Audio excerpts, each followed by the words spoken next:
In this lecture, we will be discussing few basic concepts of data structures. So, why do we need data structures? Data structures is essential in order to efficiently manage memory. The way you store data and organize it, also for efficient data retrieval, data structure is very, very important.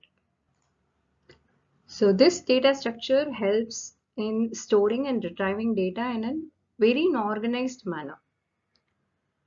Now the second one is performance optimization. So data structures help in time and space optimization when we choose the correct structure for the right kind of data. And finally, data structures is the foundation for algorithms. So most algorithms are built on data structures. So it is very important that data structures is to be analyzed before we even start thinking about what kind of algorithm we will be using. System life cycle. So system life cycle has predominantly 5 steps. The first one is the requirements. So where we define what the system must do and what are all the constraints it must satisfy. The second one is analysis step, where we break down the requirements into detailed functions, data, what kind of processes to be handled there. And then comes the third step, which is the design step, where we create a prototype, a blueprint of the system, including the architecture, okay, the what kind of data structures we will use, what kind of interfaces we have to manage, and all these. The fourth step is refinement and coding, which deals with the design of how the design can be efficiently converted into an executable code. And the last step is the verification step, where we can ensure the system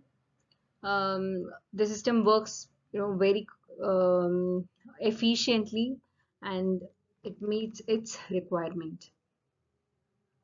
And verification has 3 sub-steps.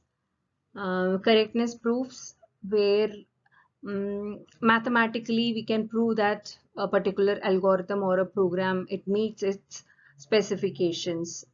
Then the second one is testing, where we execute the system with sample inputs and we can check for if the corrected if the expected output is retrieved or not. Finally, error removal, where we can identify if there is any bug and we can fix the bug if it is found during this testing step. Algorithm is a step-by-step finite set of instructions that, if followed, accomplishes a particular task. An algorithm should satisfy the following. The first one is it should have an input. It may not have an input, but it will definitely give at least one output. An algorithm should be definite, which means its instructions should be clear and it should be unambiguous. And it should be finite, which means it terminates after finite number of steps. It cannot go on looping infinitely. And the last one is effectiveness. It should be definite and feasible. We cannot write something which is not at all feasible. Recursive algorithm is an algorithm that solves a problem by calling itself on smaller instances of the same problem until it reaches a base condition. So basically these kind of recursive algorithms, they have 2 cases. One is the base case. The other one is the recursive case. So usually base case is the condition where which is used to stop the recursion, And the recursive case is the part where the algorithm calls itself with smaller inputs. I will give you an example. If we take factorial of 5, factorial of 5 is 5 into 4 factorial. So this 4 factorial is again a recursive function which calls itself. Fact is calling itself. Again, 4 factorial is nothing but 4 into 3 factorial. Again, 3 factorial is nothing but 3 into 2 factorial. Again, 2 factorial is nothing but 2 into 1 factorial. So these are all a function is calling itself. So fact of n, factorial of n is calling itself, and which is turning out to be n into factorial of n minus 1. So this factorial of n into n minus 1 is the recursive case. And this is called the base case. So this is where the recursion stops because we know the value of factorial of 1. Factorial of 1 is 1. So this is where the recursion stops, and this is called as the base case.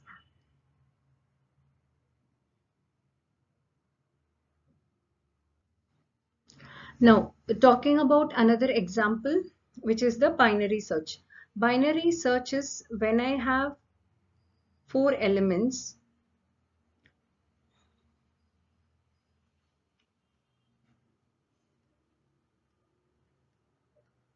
So when I have say 4 or 5 elements, so binary search identifies the middle element and checks if the element that I'm searching for is in the middle or in the right or in the greater part or not.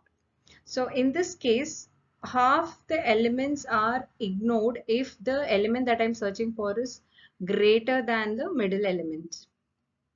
And it keeps on iterating. That binary search function keeps calling itself so that half the element is not at all searched in each iteration. Similarly, when it comes to permutation,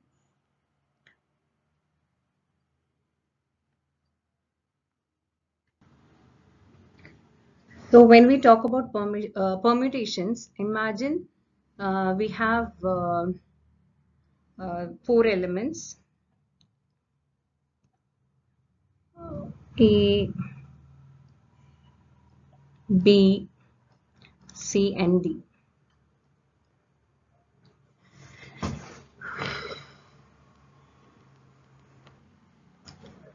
So when we have 4 elements A, B, C, C, D, so permutation is again calling itself. So first A followed by permutation of B, C, D combination.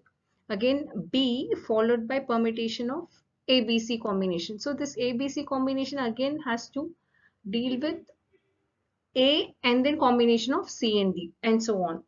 So this is calling itself. Permutation is calling itself. So these are all called as recursive algorithms. So next is data abstraction.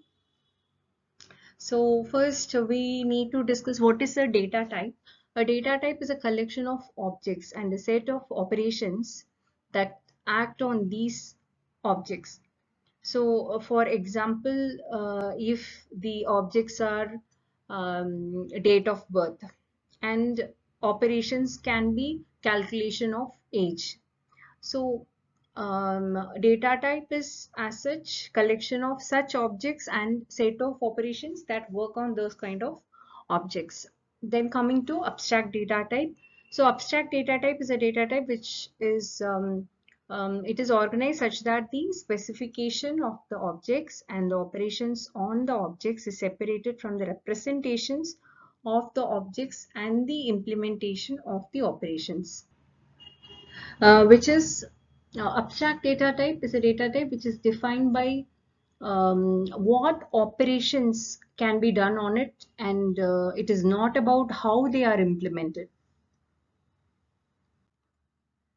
So coming to the performance analysis. So we have an algorithm. How do I analyze its performance. How do I say that it is a good one? How do I say that its performance is a better one? So there can be many such you know features. The first one, the specifications required for performing that operation, the correctness of the algorithm, and previous documentation if it is available or not, effective use of functions if the algorithm is readable or not, efficient use of the primary and secondary storage by that particular algorithm, its running time.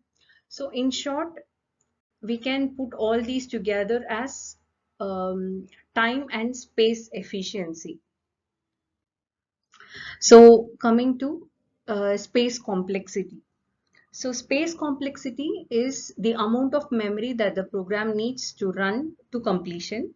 So when we say space, the space required is in terms of the fixed and variable space requirements. Fixed space can be the instruction space, which is the code, then the structures, constants used, and so on. The variable space can be the recursion based space requirements. Time complexity is the amount of computer time that the program needs to run to completion. So these are all the basic concepts that we need to know before we start understanding what is or why this data structure is required. So to sum it up, um, basic concepts of data structures, most important thing, why data structures, system life cycle, we have 5 steps. Then what is algorithm, what are the requirements of the algorithm. We cannot simply say something as an algorithm, so we have these requirements for the algorithm specification. Then when we talk about algorithms, recursive algorithm is a very important thing that we should know. So we discussed the example of factorial, binary search, and permutation.